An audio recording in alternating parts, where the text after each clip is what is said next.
Chers amis, mes bien-aimés frères et sœurs, c'est frère Frank qui vous parle depuis le centre missionnaire de Krefeld en Allemagne.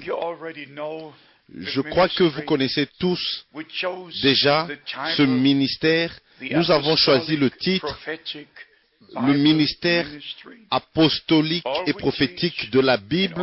Tout ce que nous enseignons, tout ce que nous prêchons est écrit dans ce saint livre. Et par la grâce de Dieu, j'ai eu le privilège de servir le Seigneur déjà depuis plusieurs années. En 1949, j'ai eu ma pleine expérience du salut. J'ai connu, en ce temps-là, j'ai connu le Seigneur comme mon sauveur personnel et je l'ai expérimenté dans la puissance de sa résurrection et aussi dans la puissance du Saint-Esprit.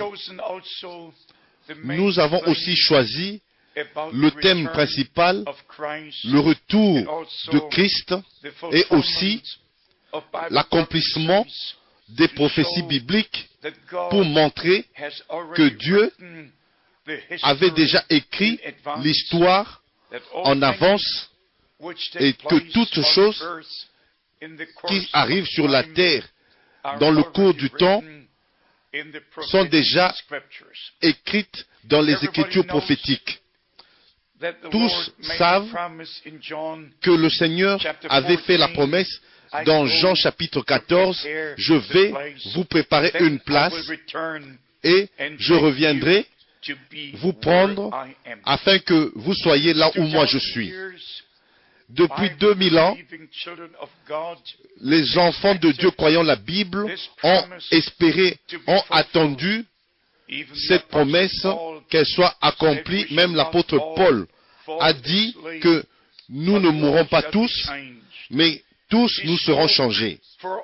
Il a parlé pour tous les enfants de Dieu au travers du temps de la grâce, mais nous, comme la dernière génération, nous pouvons dire vraiment avec assurance, avec pleine conviction, ce n'est pas tous qui vivent maintenant qui vont mourir, mais nous verrons le retour de Christ, la résurrection des morts, la transformation de ceux qui vivent en Christ pour le rencontrer dans les airs, comme nous le trouvons écrit dans 1 Thessaloniciens chapitre 4 et aussi dans d'autres endroits dans la sainte parole de Dieu, dans la sainte parole de Dieu. Dans Luc au chapitre 1, il nous est dit, par cet évangile qui est allé dès le commencement, et il s'est référé aux choses qui étaient au commencement. Et suivant ce que nous ont transmis, ceux qui ont été témoins oculaires dès le commencement et sont devenus des ministres de la parole. Un vrai témoin doit avoir été là quand les choses sont arrivées. Et les apôtres étaient des témoins du ministère de notre Seigneur. Ils étaient témoins de ses souffrances, de sa mort, de sa résurrection. Ils étaient témoins quand le Saint-Esprit est descendu, est tombé au jour de la Pentecôte. Et la promesse fut accomplie, demeurez, restez à Jérusalem jusqu'à ce que vous soyez revêtus de la puissance d'en haut. Comme c'est écrit dans Actes au chapitre 1, c'est écrit dans Luc chapitre 24, et nous l'avons vu, nous avons vu l'accomplissement dans Actes au chapitre 2, comme ça a déjà été promis dans le prophète Joël au chapitre 2, les derniers versets. Mais bien aimés, tout ce que Dieu fait, il le fera conformément et selon sa parole promise. Et nous avons aussi la parole de la prophétie qui parle des événements en général qui s'accomplissent dans le temps, dans le cours du temps, et particulièrement à la fin du temps de la grâce, comme le rassemblement des enfants d'Israël qui sont venus de tous les pays où ils ont été dispersés. Vous pouvez le trouver écrit dans Ésaïe chapitre 14 verset 1, dans Jérémie chapitre 31 au verset 1 au verset 10, et dans le prophète Ézéchiel. Et nous devons aussi lire le chapitre 36 jusqu'au chapitre 38. Et aussi, avec cela, nous allons dans le Nouveau Testament, dans Matthieu au chapitre 24, quand le Seigneur a parlé des enfants d'Israël comme un symbole du figuier, et aussi dans Luc au chapitre 21, à partir du verset 29. Et nous comprenons par la grâce de Dieu comment ces prophéties se sont lentement mais sûrement accomplies. Et soudainement, les choses que Dieu avait promises se sont accomplies et sont arrivées. Comme nous avons vu dans les dernières semaines et les mois, comment une guerre peut commencer, comme une ville peut être détruite, comme les gens peuvent souffrir. Ce n'est pas seulement les soldats, les militaires qui meurent, mais les civils aussi. Et les gens laissent des enfants sans père, des femmes sans mari. Une grande tragédie. N'importe quelle guerre est une tragédie. Et personne sur la terre ne peut être content pour une guerre. Moi, frère Franck, j'ai expérimenté la Deuxième Guerre mondiale d'une manière vraiment terrible, spécialement les derniers mois de janvier 1945 jusqu'en mai 1945. J'étais au milieu de la fin de la Deuxième Guerre mondiale. J'ai vu les morts.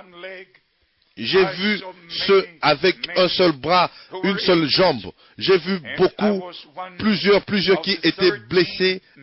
Et j'étais l'un des 13 millions de réfugiés qui ont tout quitté et qui n'ont plus revu cela. Et alors personne peut entendre Frère Franck être d'accord avec une guerre. Et finalement, si nous allons aux racines de chaque chose, ce n'est pas un homme ou un président qui va établir sur la terre un nouvel ordre mondial. Ce n'est pas celui qui établit les rois et qui destitue les rois. C'est Dieu qui le fait. Et il le fait en son temps, de sa manière, de sa propre manière. Mais nous ne voulons pas aller dans les détails. Nous souffrons avec ceux qui souffrent. Et de cette manière, un être humain est un être humain. Une âme est une âme. Vous ne pouvez pas dire qu'une nation est plus importante et leur vie compte plus et les autres ne sont pas importantes. Leurs vies n'ont pas d'importance. Ça, ce n'est pas la bonne attitude. Jésus-Christ, notre Seigneur et Sauveur, a prié pour ses ennemis et il a dit, « Père, pardonne-leur parce qu'ils ne savent pas ce qu'ils font. » Moi, frère Franck, j'aime Israël avec tout mon cœur. De tout mon cœur. C'est le peuple élu de Dieu depuis le temps d'Abraham, au travers d'Isaac, de Jacob et de 12 tribus. Et en même temps, j'aime aussi toutes les nations parce que Dieu a dit à Abraham, au travers de ta descendance, de ta postérité. Et si vous allez dans Galates au chapitre 3, c'était une promesse au travers de ta descendance. Et la descendance spirituelle d'Abraham, c'est Christ, en qui toutes les nations sont bénies. Nous, comme les nations des gentils, nous avons aussi une partie dans le salut que le Dieu d'Israël a donné à l'humanité. Jésus-Christ n'était pas un gentil. Jésus-Christ n'était pas un juif. Jésus-Christ était Emmanuel, Dieu avec nous, le grand je suis, le Seigneur de gloire, qui est devenu un serviteur, qui est venu à nous. Et il a quitté la gloire et est venu sur la terre et il a été engendré par le Saint-Esprit et c'est comme ça, il était saint. Sa vie, son sang, tout était saint. Et c'est comme ça, lui, le seul saint, il est apparu dans un corps de chair. Il est né dans ce monde de péché comme celui qui ne connaissait pas de péché afin qu'il prenne notre place et mourir à notre place et verser son sang en donnant sa vie et même allant jusqu'en enfer où nous devrions aller. Mais il n'est pas allé là-bas pour rester. Il est allé là-bas pour conquérir la mort et l'enfer et Satan. Et il est ressuscité au 3e jour. Et les Écritures disent que, en fait, nous étions en Christ, nous sommes morts, nous étions morts avec lui, nous avons été ensevelis avec lui, nous sommes ressuscités avec lui et nous sommes placés dans la gloire par la grâce de Dieu et finalement dans l'achèvement. Mais bien aimés, mes amis, ceci n'est pas une religion, c'est une réalité. Dieu était en Christ, réconciliant le monde avec lui-même. Ça, c'est le message. Et c'est le message d'amour. Dieu a tant aimé le monde qu'il a donné son seul Fils engendré, afin que quiconque croit en lui ne périsse point, mais qu'il ait la vie éternelle. Mais bien aimé, Dieu est amour. Et c'est comme ça que quiconque a l'amour de Dieu dans son cœur, il aimera tout le monde. Parce que devant Dieu, il n'y a pas de différence. Toutes les religions ont séduit l'humanité.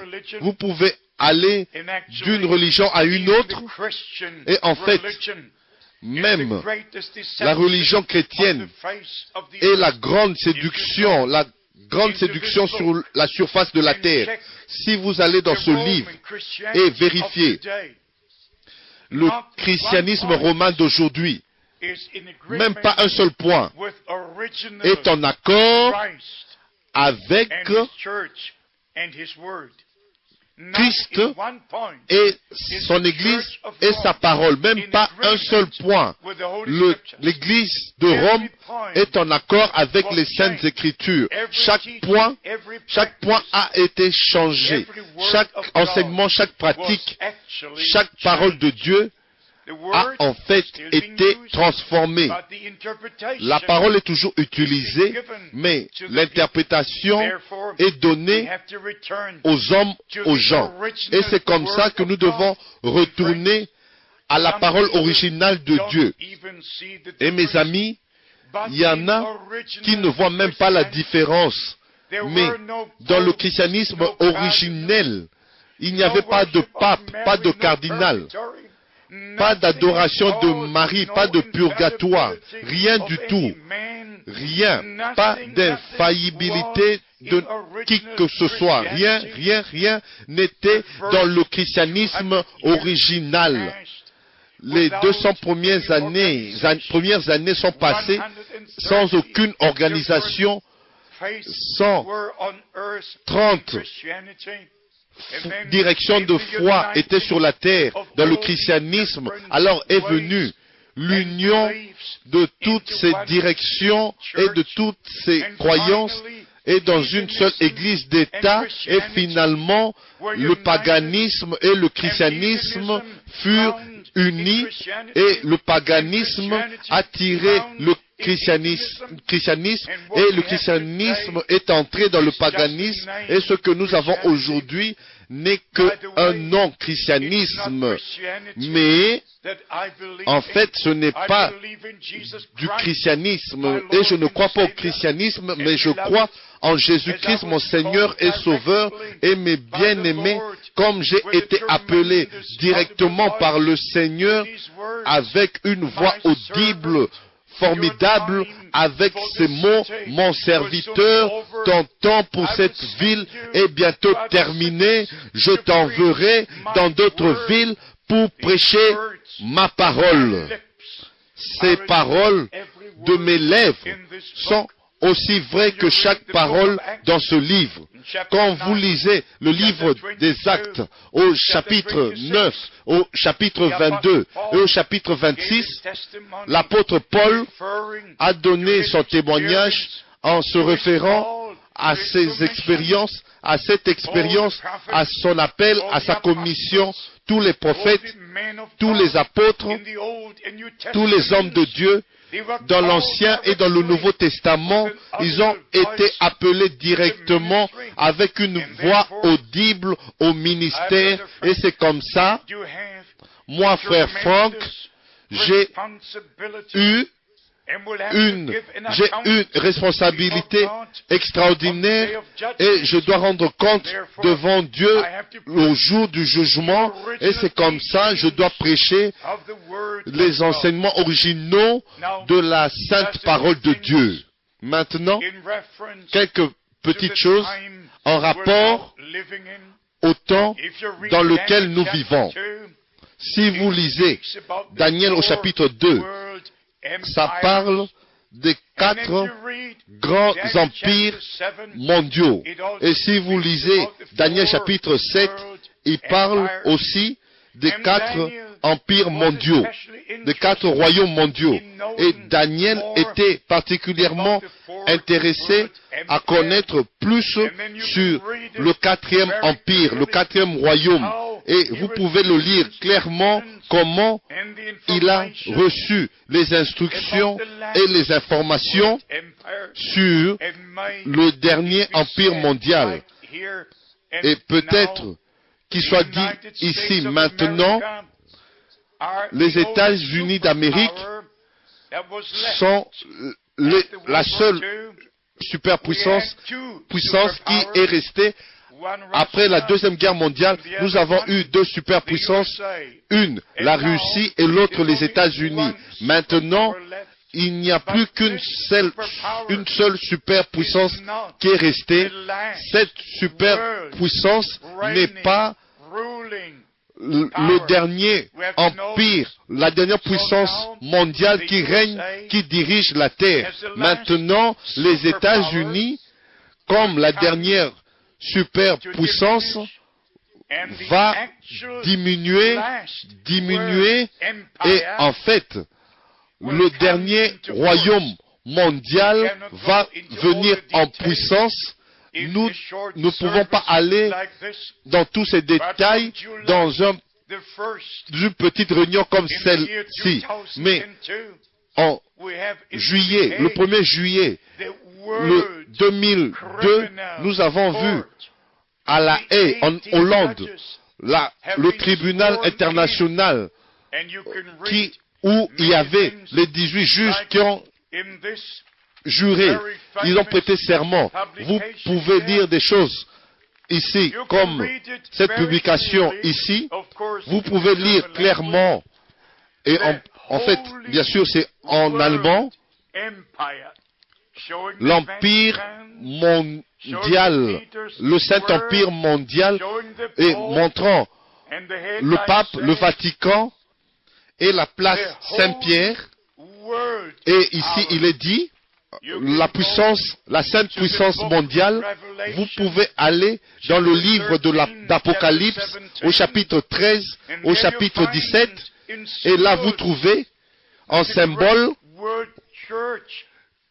que la grande Église mondiale qui a commis la fornication avec les rois de la terre, chevauchant la bête, et la bête conformément, selon Daniel, au chapitre 7 et le dernier royaume. Je vais vous le lire dans Daniel, au chapitre 7,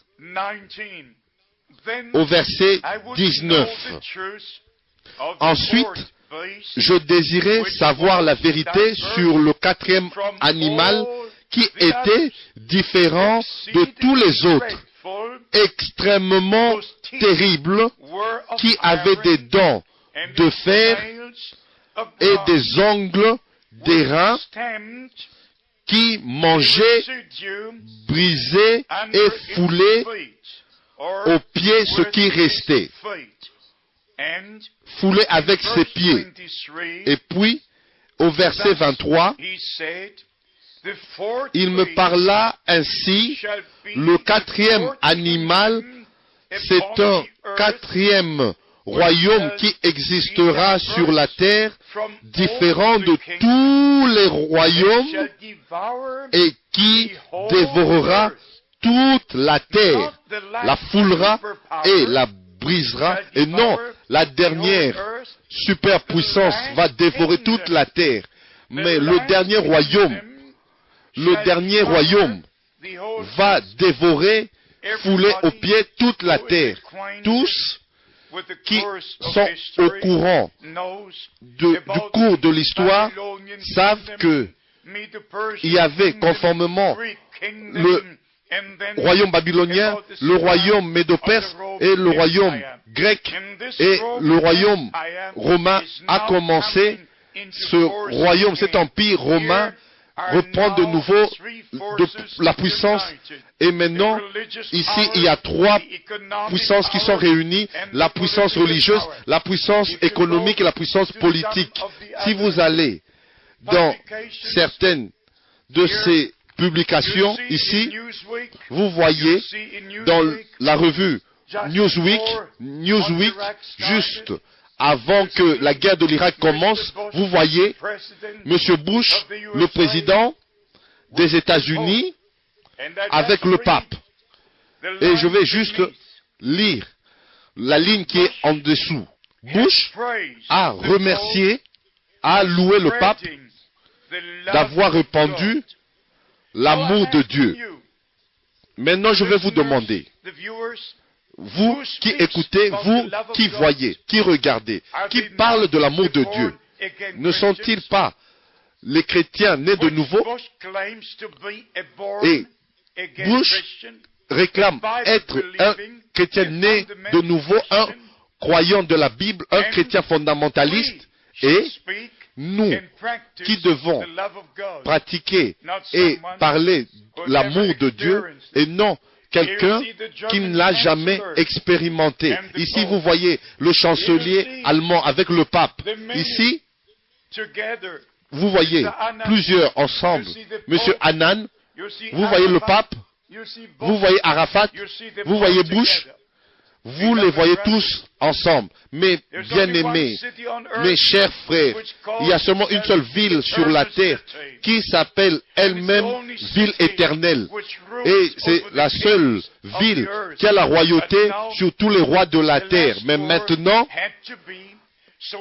la dernière guerre doit arriver, et toutes les autres nations, particulièrement les pays arabes, les pays islamiques, et tous ceux qui sont contre Israël et contre les États-Unis, doivent s'unir pour ce certain jour quand le tiers de la population mondiale sera détruite, comme c'est écrit dans le livre d'Apocalypse. Je peux vous le lire dans Apocalypse, au chapitre 9. Il est dit ici, vous pouvez le lire au verset 13 jusqu'au verset 15. Et les 4 anges qui étaient prêts pour l'heure, le jour, le mois et l'année furent déliés afin qu'ils tuent le tiers des hommes. Et avec ça, nous lisons le fleuve Euphrate. Résumons, le retour de Christ est proche, et toute la préparation pour tout ce qui doit prendre place après que le Seigneur ait repris son épouse à la maison et maintenant en pleine préparation. Nous ne sommes pas seulement à la fin du temps, mais nous sommes à la fin du temps de la fin. Et je dois donner le cri, voici, l'époux vient, allez à sa rencontre. Préparez-vous, préparez-vous pour ce jour. Et l'épouse et l'esprit disent, viens. Et ceux qui entendent disent, viens, mais ne dites pas seulement, viens, viens, mais soyez prêts pour cette venue. Que Dieu vous bénisse richement et qu'il soit avec vous dans le nom de Jésus-Christ. Amen.